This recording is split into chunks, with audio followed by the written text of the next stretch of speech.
Okay, ladies and gentlemen, we just wrapped up that Nintendo Direct, and I think it was good, right?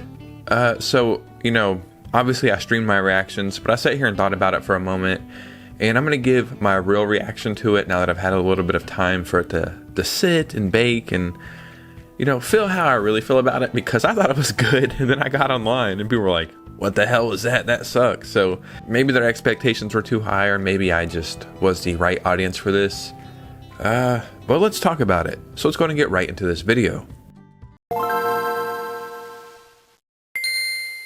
Yeah, I'm not sure what it was, right? It's a thunderstorm going on outside, so maybe that was setting the mood, but I thought it was pretty good. It was pretty heavy on third party, and I get it. Nintendo's trying to show that the Switch 2 is powerful enough, right? But they showed off quite a bit in there. And now that I'm sitting here even thinking about it more, we've seen like a lot. Yeah, this will be my real reaction to it or whatever.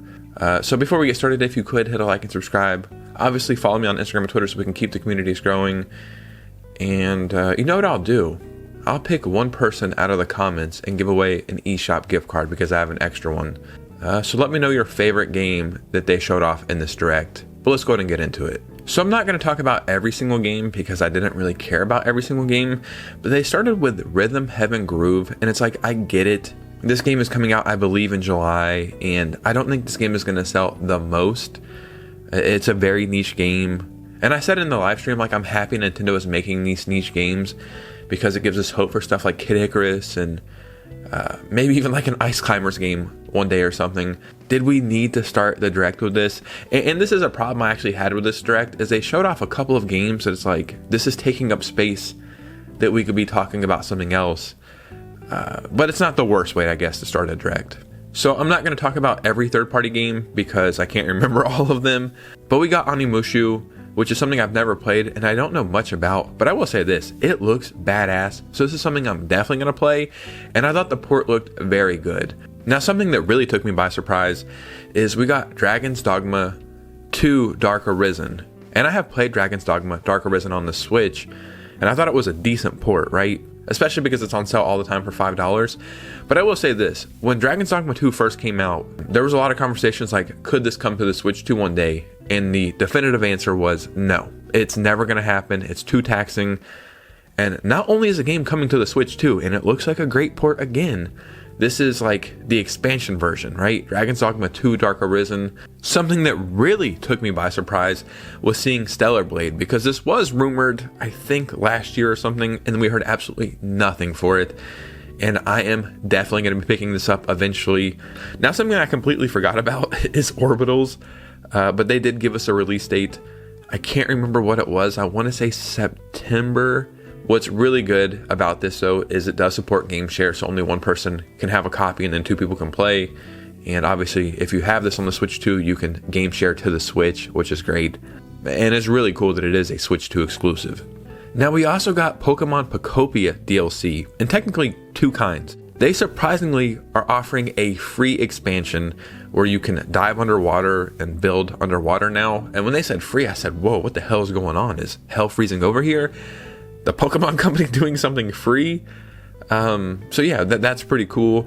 Now, I cover game leaks all the time, so I knew about all these DLCs. I actually know the next 3 DLCs coming from Pokemon Pocopia, but I won't spoil it here.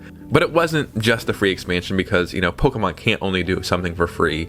So there's also a paid expansion, which, to be fair, I don't have a problem with. Like, you're offering something for free, and then you're offering a paid expansion. And I said it in my live reaction, but I can see this game selling like 30 million copies one day and having legs almost the entire Switch 2 generation. Or as long as Nintendo wants to support it, you know what I mean? So that was pretty cool. Now, we also seen another look at Fire Emblem Fortune's Weave, which we all expected, right? I've been saying I think this game is going to come out in August. And again, forgive me if I'm wrong because I'm just doing this off the top of my head right now. I think this is coming out in September. Which would leave us still open for August, which we don't have a game for August, unless I'm blanking right now, so correct me in the comments if I'm wrong. Now, what's interesting is, when I made a video recently about Switch 2 game leaks, I had covered a leak about a Fire Emblem art booklet, and I said, it looks so legit, it looks real. And at the end of this trailer, they showed off that there is a physical collector's edition, like one with a steelbook and all this stuff, and there is an art book. So the art book was actually real. This Nintendo Direct was pretty third-party heavy.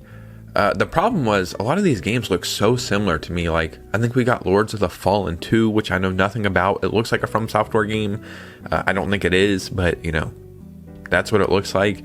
And then right after that, followed by that, I believe they showed off Lies of P, which was a massive hit. You know, I have never played this, but it looked like a really fun game, and it is Lies of P Complete Edition, but it's like this and Lords of Fallen 2. They look so similar, and then those two games look like other games we got. It's kind of just all blurring together to me, but man, the third-party support is really shaping up on the Switch too. Another game that we knew that was coming because it leaked out like 2 months ago now is Devil May Cry 5. And Devil May Cry 5 is actually coming out next month.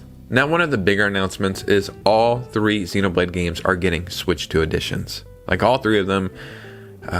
They didn't say how much, but if we go off what Xenoblade X was, $5 probably, which isn't bad. But once they started showing off all 3 Xenoblade games, I'm like, why are they doing all 3 right now? Like, why not kind of drip feed those, right? That would be kind of cool, you know, get one now, 1 in 2 months, one later. And then I had it click in my head. I'm like, oh wait, they're about to show off Xenoblade 4. And I said it in my live stream. If you're watching the live stream, you know. And then literally 10 seconds later, they're like, oh yeah, we're also showing off the next Xenoblade game. Now, what's interesting is they dropped the title. No more Xenoblade Chronicles, it's Xenoblade Genesis, which I think is cool because you don't get locked into Chronicles and then those characters. Or I don't even know if it's the same characters. I'm not a big Xenoblade fan, but Monolith Soft is an amazing developer, and this game looks incredible. It just looks so damn good, right? And then that was making me think about the next mainline Zelda game. Like, what's that gonna look like? I do think they said 2027 for this.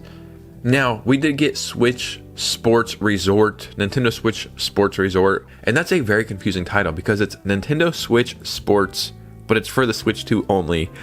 But they showed off Woohoo Island. That was pretty cool. I was wondering, like, what kind of games are they going to add? And they added thumb wrestling, which is so goofy. Archery looks pretty fun. I wonder how expensive this will be because I think it was $40 on the Switch. So hopefully it's in that same price range. Yeah, it's like a cool thing, but it doesn't really move the needle for me. It's something we all expected we would get. I do think it's kind of releasing late, like August maybe. And I feel like this would be a great summer release, especially because it's probably already done. They could have shadow dropped this or something. They did give us a brief new look at the Dust Bloods, which we were all expecting, and they said there's a closed network test or something coming this summer. I don't know what that means. Still, we haven't seen much about it, but it is cool that there's going to be like people able to play it and test it out. So I don't know, I expected a bigger trailer or a release date or something. I still don't even know what the hell the game really is. I know it's multiplayer something. But yeah, I don't know what the hell is going on with it. Now, something that kind of aggravated me is they showed off Splatoon Raiders again, because I figured Splatoon Raiders would be getting their own direct. And it is. They even said a Splatoon Raiders direct is coming June 30th. So it's like, why waste Nintendo Direct time with this, right? It doesn't make sense to me.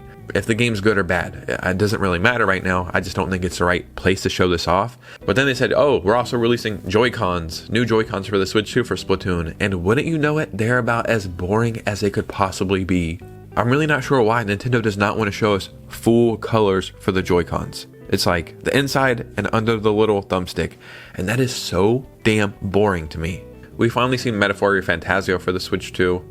That has me pretty excited. I'm a pretty big Persona and Atlas fan, so I've been waiting for this to show up on the Switch too. So it was cool to see it. And then pretty much the last couple of announcements were like the big ones for me. The entire Kingdom Hearts trilogy is coming over to the Switch 2. You can buy those individually. Also, you can buy them as a bundle. That's probably the route I will go. I don't know about the prices or anything, but man, I'm a huge Kingdom Hearts fan, right? Something I was not expecting to see is a new trailer for Kingdom Hearts 4. That is freaking crazy. It said it's coming day 1 to the Switch 2. No release date, but the gameplay looked incredible. Truly incredible. And what a weird place to show it off in a Nintendo Direct. It's just something I did not expect at all.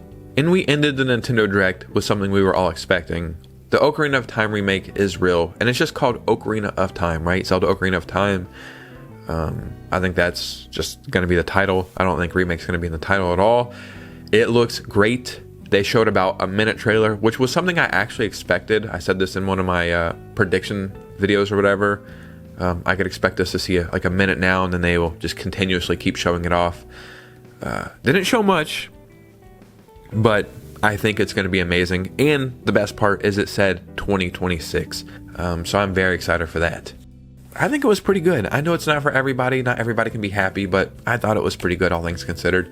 So in the comments below, I would love to hear your thoughts and opinions. Did you like it? Did you not like it? What were your favorite announcements? What did you expect? Just start a conversation.